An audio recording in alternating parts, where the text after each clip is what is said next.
Well, mental health professionals in this city are reporting more and more clients experiencing complex problems, and there are others not accessing care because they can't afford it. This all amounts to a crisis, in the words of some. We welcome Danielle Dolgoy from the Edmonton Healing Centre for more on this. Thanks for being here for this conversation. At the ground level, what does this look like?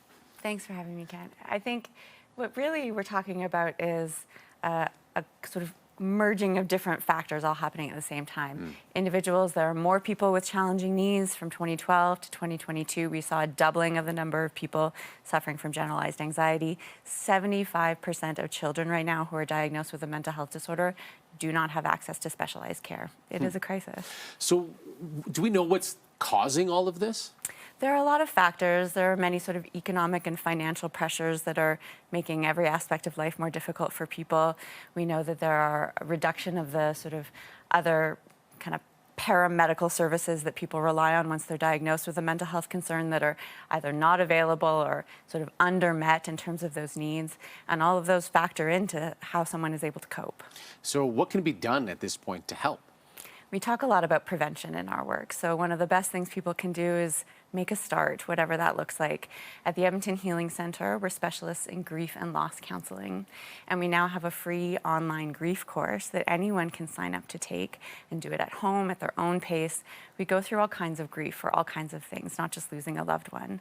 This summer, we're going to be launching a pet loss group therapy course for people who are grieving the loss of a beloved furry family member. And that's really just the beginning, that the best thing that someone can do is reach out and know that they're not alone in whatever they're going through. Over the last decade or so, there's been a lot of work done in breaking down stigma and recognizing mental health issues. But is there still a barrier there for people to go and actually ask for help? Cost is one of the biggest challenges that people face when they're considering making a start at tackling their own mental health challenges. At the Edmonton Healing Centre, we operate on a sliding scale model, so nobody is turned away because they can't afford to pay for therapy. Currently, 80% of our clients are no-cost or low-cost clients, and we're looking to do something to try and stabilize the ability to maintain that level of service for people in need. So through our nonprofit impact model, we're hoping to double the number of counseling clients that we see at JFS, and as long as they are paying clients, that coverage pays for not only their own therapy session, but also for someone who can't afford it. Okay, well that is a wonderful resource, certainly.